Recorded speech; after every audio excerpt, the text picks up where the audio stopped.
ശാലകളേ ഉള്ളൂ. എന്താന്ന് വെച്ചാ വാങ്ങിച്ചു കൊടുക്കും. എനിക്കൂടെ ഒരു 2 രൂപ.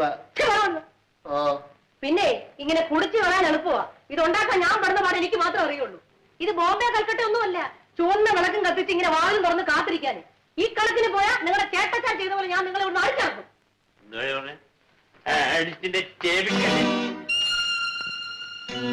ഓ നിന്റെ പട്ടിയുണ്ടല്ല, അവൻ എന്നെ കടിക്കും. ഭദ്രം പോയിക്കും.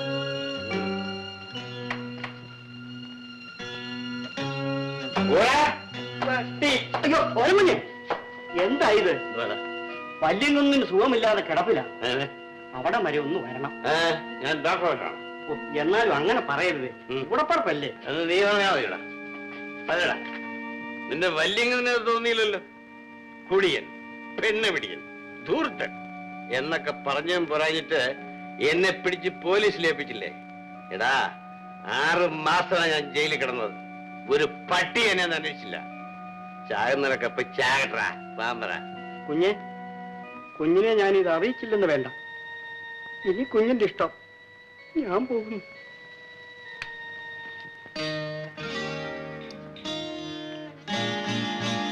പിന്നെ ഇത് ദേഷ്യം കാണിക്കാനുള്ള സമയമല്ല. ഞാൻ പറയുന്ന ഒന്ന് കേൾക്കും. കണ്ടമാന സ്വത്തും പണമുള്ള നിങ്ങളുടെ ചേട്ടൻ മരണസമയത്ത് കണ്ണീരുമായി നിൽക്കുന്ന നിങ്ങളെ കാണുമ്പോഴെങ്കിൽ എന്തെങ്കിലും ചെയ്യാതിരിക്കില്ല. നമ്മുടെ കഷ്ടമൊക്കെ തീരുകയും ചെയ്യും. അതിന് കള്ളം കുടിച്ചോട് കയറി ഇരുന്നു. ഞാൻ പറയുന്നൊന്ന് കേക്ക്.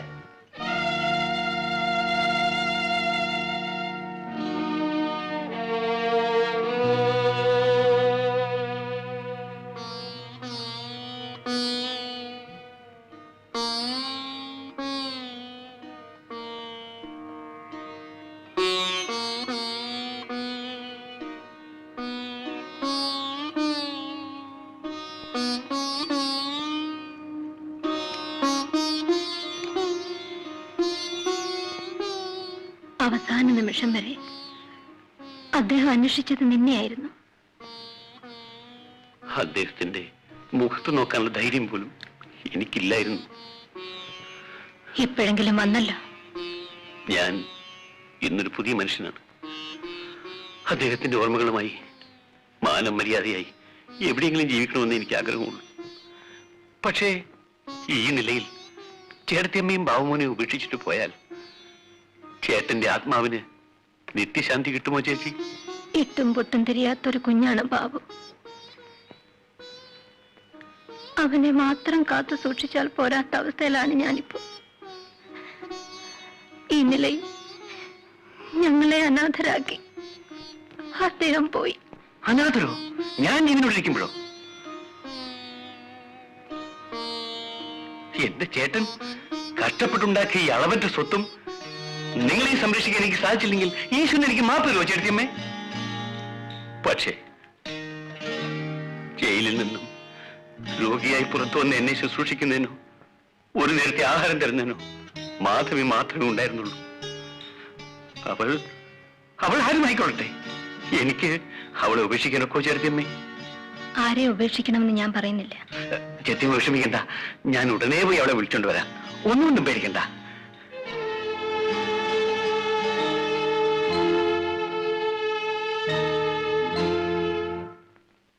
കൊച്ചമ്മേ, ആ ഗോപാലൻ കുഞ്ഞ് വെമ്പറന്നവരെയും കൊണ്ട് ഇവിടെ വന്ന് താമസിക്കാനാണോ പാവം? എനിക്കൊന്നും അറിയില്ല. അവരാരാണെന്നും അവരുടെ ജീവിത രീതി എന്താണെന്നും കൊച്ചമ്മയ്ക്ക് അറിഞ്ഞുകൂടാ. നമ്മൾ അങ്ങനെ ആരെയും കുറ്റപ്പെടുത്താൻ പാടില്ല. കൊച്ചമ്മയുടെ കൂടെ ഈ വീട്ടിൽ താമസിക്കാനുള്ള യോഗ്യത അവർക്കില്ല കൊച്ചമ്മേ. എന്റെ യോഗ്യതയും പ്രതാപവും എല്ലാം കഴിഞ്ഞില്ലേ ശങ്കരൻ നായരെ?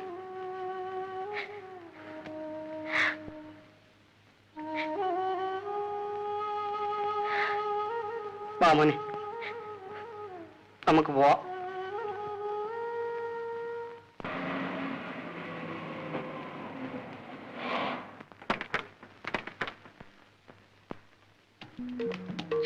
എന്റെ ഇടയെ കൊടുത്തു ഇറങ്ങുവാനും വയ്യ.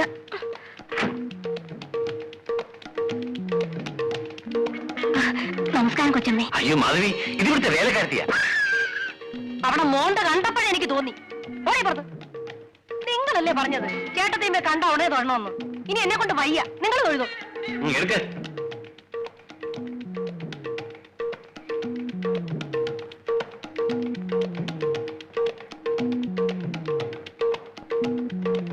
എന്താ നടി നോക്കിക്കുന്നത്?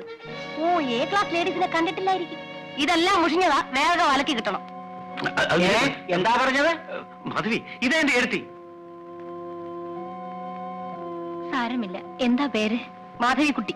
അയ്യോടാ, ചെന്തങ്ങുമുക്കിൽ മാധവിക്കുട്ടി എന്ന് കേട്ടിട്ടില്ലയോ? അതായത് റെഡ് കോക്കനട്ട് ജംഗ്ഷൻ എന്നും പറയാം. മാധവിക്കുട്ടിയുടെ പേരങ്ങോട്ട് പറഞ്ഞാ മതി, അടി കിട്ടുമായിരിക്കും. അത്രയ്ക്ക് പേരും പ്രശസ്തിയുമാണ്. അറിയാത്ത ഒരു പട്ടി പോലും കാണുകയില്ല. അത് ശരി. അല്ല, എല്ലാവരും അറിയുമെന്ന് അർത്ഥം. ശങ്കരനായരെ, ഇതൊക്കെ എടുത്ത് അകത്ത് കൊണ്ടുപോയിക്ക്.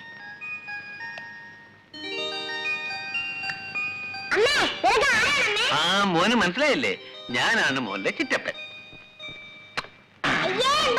ആ, ചിറ്റപ്പന് സുഖമല്ല മോനെ, അരിഷ്ടം കുടിച്ചതാ. പിന്നെ ഇത് മോന്റെ കുഞ്ഞമ്മ. ഞാൻ മോന്റെ അങ്കിള്. മോർണിംഗ് വാ, മേല് കഴി ആഹാരം കഴിക്കാം. ഗോപാല, മുകളിലത്തെ മുറി ശരിയാക്കിയിട്ടുണ്ട്. ഉവ്വ. കുളിച്ചിട്ട് വരൂ, ആഹാരം കഴിക്കാം.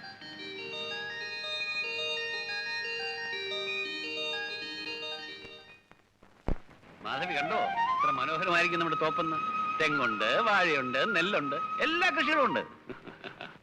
ഇറങ്ങി വാ.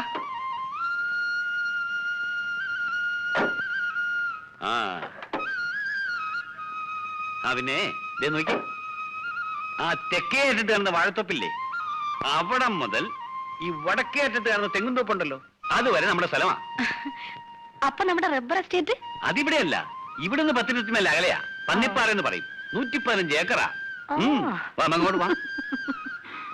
എടോ, ഒരു 4 കരിക്കൂടെ കൊച്ചമ്മയ്ക്കാ, വേഗം വേണം. കൊച്ചമ്മയ്ക്കോ? ഏത് കൊച്ചമ്മ? ഏത് കൊച്ചമ്മന്നോ? മാധവി കൊച്ചമ്മ. അല്ല, നമ്മുടെ ചെന്തങ്ങമുക്കിലെ ചരക്കല്ലേ അത്, മാധവിക്കുട്ടി? കരിക്ക് കുടിക്കാൻ പകലേങ്ങി ഇറങ്ങിയിരിക്കാൻ തോന്നുന്നു. ചെന്തങ്ങോ? അതെ സാറേ, ചെന്തങ്ങമുക്കിലെ മാധവിക്കുട്ടി അത്. അനാവശ്യം പറഞ്ഞാലേ അടിച്ചിന്റെ പല്ലിയാണ്ടായിട്ടേ. എന്തുവാടാ നീ?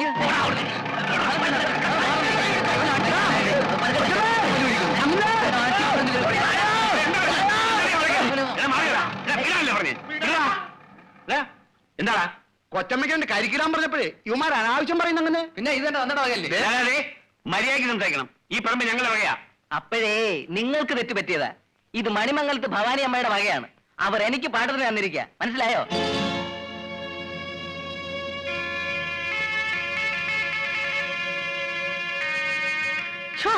ഇതിപ്പോ ഒരു നാണക്കേട് വരാനുണ്ടോ? ഭവാനി അമ്മയുടെ മറ്റവരായിട്ട് നടന്നോ? എന്നിട്ട് പറച്ചില്ലോ സത്തമിഴും എന്റെ നാടി പോലും. നിങ്ങളെ കൊണ്ടൊരു കരിക്കടിക്കാൻ പറ്റിയോ? ഒരു മുതലാളി. ഇപ്പൊ മനസ്സിലായല്ലോ നിങ്ങൾ ഇവിടെ ആരുമല്ലെന്ന്. അയ്യോ അയ്യോ, കൊച്ചമ്മ കൊച്ചമ്മ എന്നോട് കൊണ്ടോ. അപ്പൊ ഒന്ന് നിന്നങ്ങ് എടാ, നിന്നെ തൊടുപുഴ കണ്ടോളാടാ.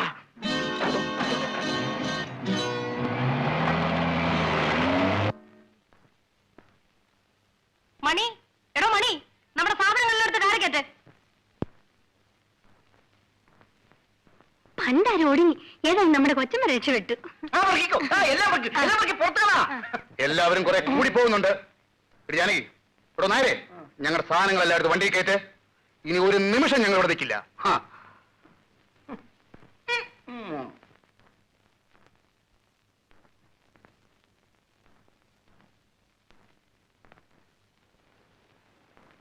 എന്താ ഗോപാല, എന്തുണ്ടായി? എന്തുണ്ടായെന്നോ?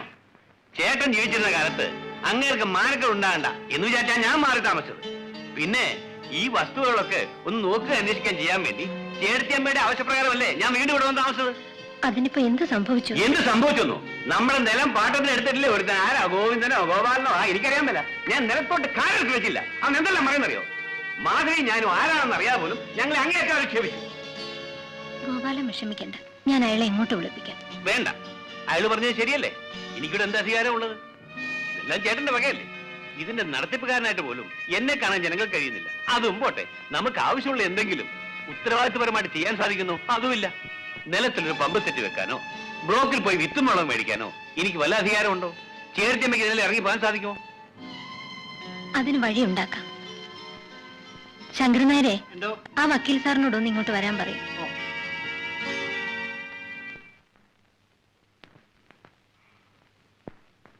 ബാബുമോൻ മേജറാവുന്നത് വരെ ഭവാനിയമ്മക്ക് അവകാശപ്പെട്ട സകല സ്വത്തുക്കളും നോക്കി നടത്തുവാനുള്ള ഉത്തരവാദിത്വം ഈ പത്രം വഴി ഗോപാലിനെ ഏൽപ്പിക്കുകയാണ്.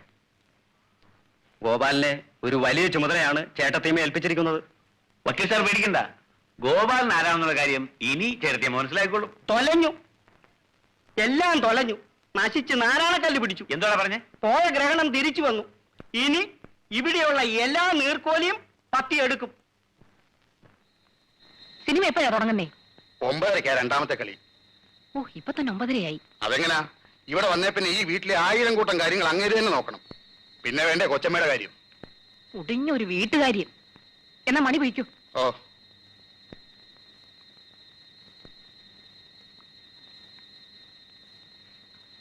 പിന്നെ ഒരു നിമിഷം.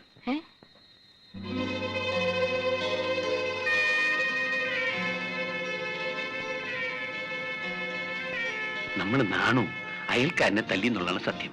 അതിനാ അവനെ അറസ്റ്റ് ചെയ്തത്.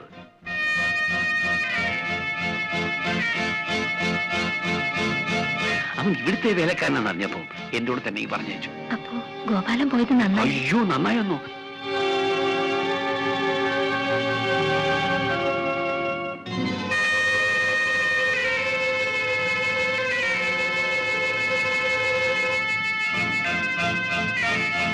സിനിമയ്ക്ക് വന്ന് താമസിക്കുകയല്ലേ? വാപ്പാ. ഇനി എന്തിനാ സിനിമ? ലവ് സീനും കുറെ കഴിഞ്ഞാൽ കിടക്കാമുറി സീൻ വരെ ഇവിടെ തന്നെ കാണാമല്ലോ. മാധവി, അരിശം വരുന്നു. എന്റെ കാര്യം നോക്കാൻ ഇവിടെ ആരുമില്ല. ഭർത്താവ് എത്താനെന്താ? അനിയക്കാരുണ്ടല്ലോ, കൊഞ്ചാനും തൊള്ളാനും ഒക്കെ. ഇനി അവിടെ തന്നെ ചെന്ന് കിടന്നു.